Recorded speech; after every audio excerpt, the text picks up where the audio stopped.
இன்றைய வாழுதரும் வார்த்தைகள் 1 பேதுரு 5வது அதிகாரம் 9வது வசனம். அசைக்க முடியாத நம்பிக்கை கொண்டவர்களாக அதனை எதிர்த்து நில்லுங்கள்.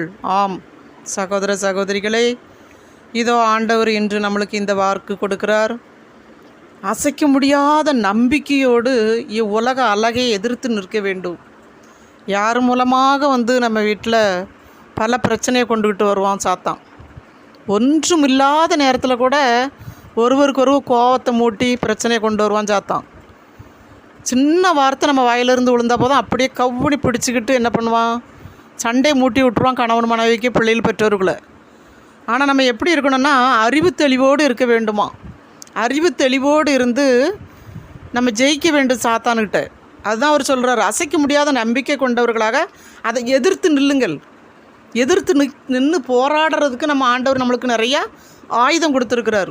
ஜெபமாலை, இறை வார்த்தை, கல்வாரி திருப்பலி, ஒப்புரவு அருள்சாதனம் என்கிற நிறைய ஆயுதம் கொடுத்துருக்கிறாரு. இதை நம்ம பின்பற்றி நம்ம வாழும்போது கண்டிப்பாக நம்ம என்ன பண்ணலாம், இவ்வுலக அழகிய நம்ம எதிர்த்து நிற்கலாம். அப்படி இல்லாமல் நீ என்ன சொல்கிறது நான் என்ன கேட்குறது என்று சொல்லி கணவன் மனைவிக்குள்ளே ஒருவருக்கு ஒருவர் ஒரு வார்த்தைக்கு விட்டு கொடுக்காமல் நம்ம பேசிக்கிட்டே போனால் சண்டை தான் மூலம், சாத்தான் தான் உள்ளே குடிக்கொள்வான். நம்ம வீட்டில் பல பிரச்சனைகள் தான் உண்டாகும். அதை ஒருவருக்கு ஒருவர் விட்டு கொடுத்து அறிவு தெளிவோடு இருப்போம். கடவுளுடைய அந்த ஆசீர்வாதத்தை, பொறுமைங்கிற ஆசீர்வாதத்தை பெற்று நாம் வாழுவோம்.